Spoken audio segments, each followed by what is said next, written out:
more can I say? Top Billin. All right, Top Billin, let's get it. The Florida Gators go down at the hands of the Kentucky Wildcats, an undefeated Kentucky Wildcat team at home, a team that plays very, very solid line of scrimmage defense. And the Florida Gators, in my opinion, beat themselves. And I'm talking about not even in the aspect of, listen, this is what people are going to do, right? Let's get down to the brass tacks of the matter. People are going to run up on here, and they're going to talk about Emory Jones because they've been waiting for this kid to fail ever since the start of the season, and he's kind of righted the ship. He had a very good showing against Alabama, then followed that up in the very next game, and I did a film study showing his progression. So that progression actually continued in his game because, to me, he played a very good game and had some very good throws, sans about one or two throws. But people are going to always focus on the negative when they don't like you in the first place, so they're going to focus on this right here, and we'll diagram and dissect that out right there. But did that interception lose Florida the game? No. I will also show this man and his resolve came back down the field and looked like he threw what was going to be the game-time touchdown. But, man, so many self-inflicted penalties. How many false starts? That was the story of the game to me. A whole bunch of hidden yardage from false starts where you guys had to dig themselves out of a hole and just couldn't quite overcome it. Pretty decent showing on the defensive side of the ball. I just think it was a tough game, man. Sometimes that's how these things go, man. It's called football, and Kentucky's a very good program. Florida is a very good program, but, of course, people will poo-poo on it because it lost. But, hey, that's what people are going to do. But if you see here, Will Levis also threw an interception. He only had 87 yards, and his team was able to still win because they did not shoot themselves in the foot. Straight up. All right, y'all. Everybody's going to want to get on the hacker, Dan Mullen, because pretty much – everyone hates this dude for whatever reason. But like I said before, I've been a fan of this guy for such a long time. Being an Urban Meyer fan way back in the Utah days and checking some instructional videos by those guys from way back then when I was a little man. And I've been a fan of those guys from that. And I think this guy can coach some offensive football. They even said it on the telecast. Maybe I'll put that up. Who does the most with the least? Think about that, having the number one passing offense and now having the number 3 rushing offense when last year it looked like they couldn't even rush the ball. That's just doing what you have to do with the given personnel. Now, on any given moment there, things can happen, and this is one of them right here. You're going to check this bang 8 right here coming from Emory Gamble. Now, you're going to have 2 versions of that.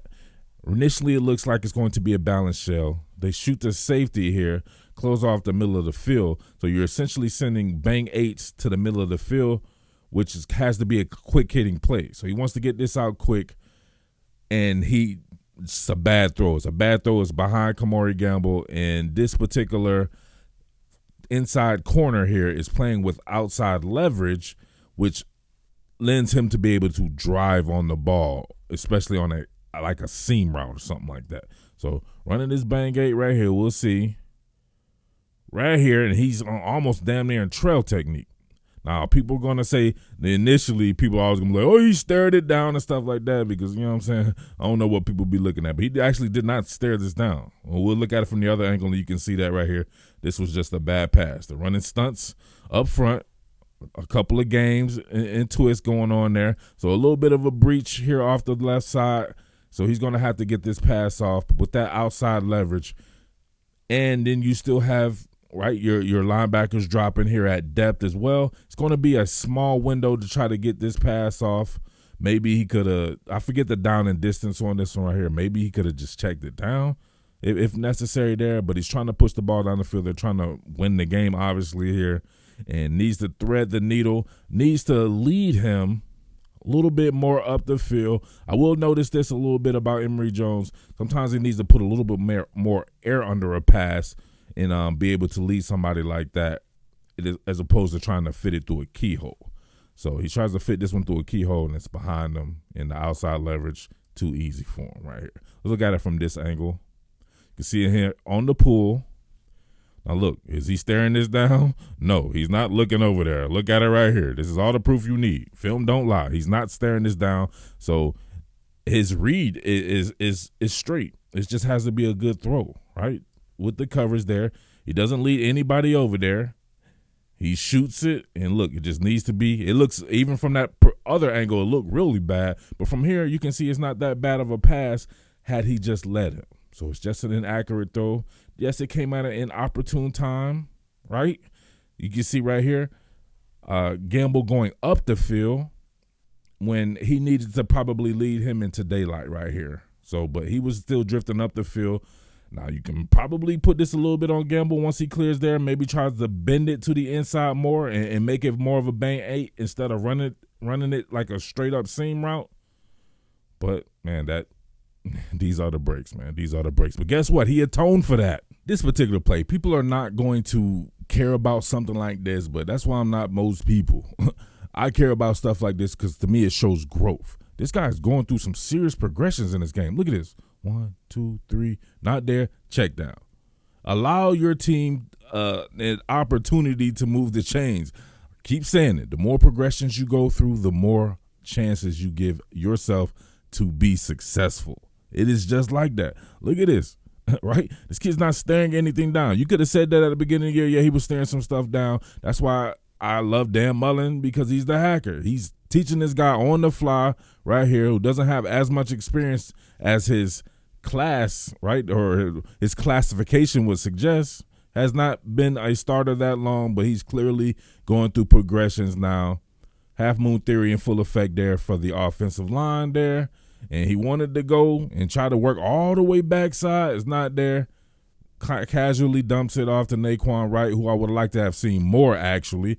I want to see more Naquan Wright. Like, more Naquan Wright in the passing game. He's very explosive from a quickness standpoint. I like Malik Davis. I love Dameon Pierce. Dameon Pierce is a damn animal. But more Naquan Wright. I think in the passing game he can do wonders. They were definitely playing that wheel route, I could tell. They couldn't really get that off or just because of the kind of the quarters coverage or the deep third coverage that they were running as well. But even with that being said, Fab Five drove his team right back down the field and threw the game-tying touchdown.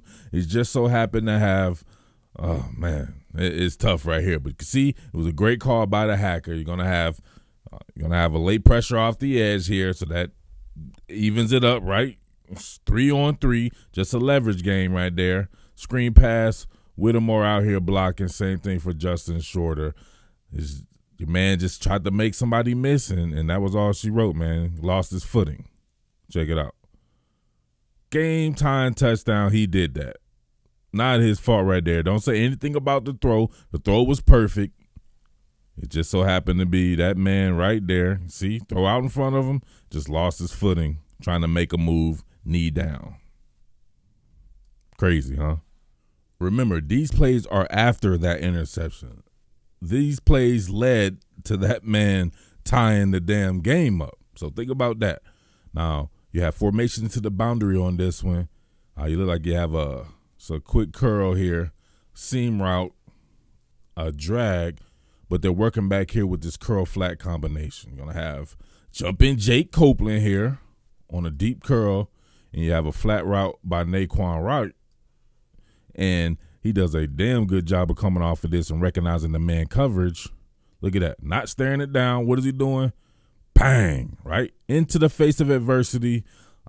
Pretty much like one that I diagrammed a couple of games ago, but you can see the late pressure coming right here.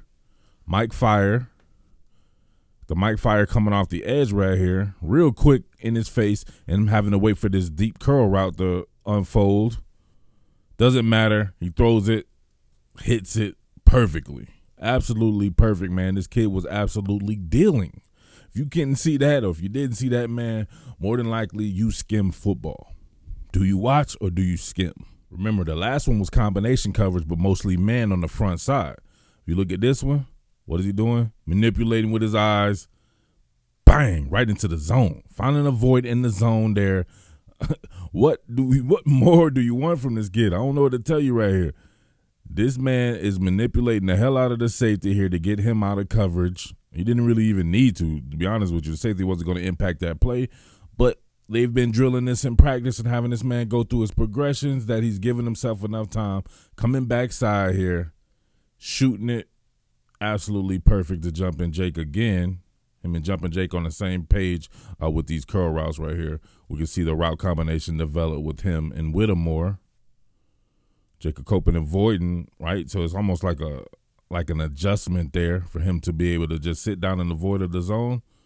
And then he sit there and wait for Emory to come backside, move the chains. This one was done in a film room. Now he recognizes the bell and sink technique. You're going to have a bell here by the cornerback, and then the overhang defender tries to sink underneath, and you get an out route from Jumpin' Jake Copeland here, and he's on the money with that, able to throw that before he even comes out of his break. Look at that. Already throwing the ball. The man didn't come out of his break. But look at this. This is something that foreshadowed what happened at the end of the game. Jumpin' Jake needs new cleats or something like that. He catches the ball, and what happens? He slips again, or slips before then, right? And doesn't get the first down on there when that should have been an easy first down. Personnel usage is something that I have a problem with. Like on this particular play right here, Jones does a good job manipulating the safety real quick, hitting his backside slant to Malik Davis of all people. Malik Davis is a good player, but I think Naquan Wright is the guy for this particular type of play here. Not on Emory Jones, right? Got to keep harping on that. He's looking off safeties even in the quick game, right? Quick game work going on, sees it, cocks and fires. This hits Malik Davis right in his hands. Right in his hands. He dropped it before the contact was even made. So probably not his game. Naquan Wright is pretty much a damn receiver, playing running back. See right here? Great throw by Emory Jones. It hits Malik Davis right in his hands, and then it just goes through it. All right, wouldn't have been a first down anyway, but just little things like that. AR-15 alert right here. What'd you guys think about Richardson on this particular play right here, right? On this draw play. It's like he was moving pretty well, but I don't know. Towards the end of this right here, looked like he couldn't protect himself. Doesn't look as explosive laterally. Just kind of crouching, tiger hitting dragon right here and gets taken down. I don't know. Maybe they know something we don't know.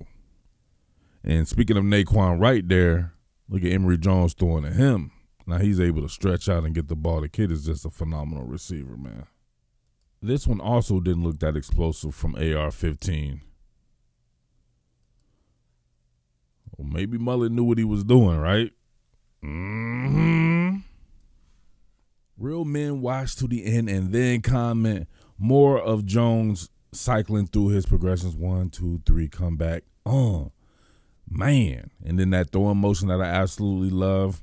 That whip it throwing motion, like I said, very much like how Michael Vick threw the ball. Just whipping it from the elbow. But look at him go through those progressions. If you don't see the progression in this guy's game, I don't know what to tell you, but just take it from him going through progressions like this. 1, 2, 3. You hit the third receiver there, what happens to be Whittemore. Put it up for him to go and get it like you know he can. The jumping bean that he is. Excellent there. So, all right, man. So, I know all you guys going to give up on your season, but still have a lot to play for. Still have the future to play for. You can still spoil other people's seasons as well and set yourself up for next year. Let's be real here. Most of the country coming into the season didn't think that Florida had a chance to win the national championship anyway. So technically it was playing with house money, but you can see how good that it can be, and you can see in reality, man, a lack of high-end talent this particular season, right? Where are the first-round draft picks, you would say, on the offensive side of the ball? I'll hang up and wait. Stuff like that. So that's doing the most with the least, in my opinion. And you can still have a very good season despite this particular loss. But, it's going to be all how you bounce back and the resiliency. We shall see how it goes. But I appreciate everybody out there watching the channel. Thank you to everybody who's showing the quality support. Got to admit, man, Florida supporting like nobody's business, supporting like some of my NFL teams there. So much love for you guys with that, man. If you haven't already, make sure you send in your quality support to your boy. Keep the lights on here with crazy stuff going on behind the scenes with me. I can always count on you guys to keep the lights on. I will keep you learning, keep you entertained. Are you not entertained? edutainment, baby. But it's your boy Murph, the Underground King, Top Billin Sports, and I am out. Peace. What more can I say? Top Billin.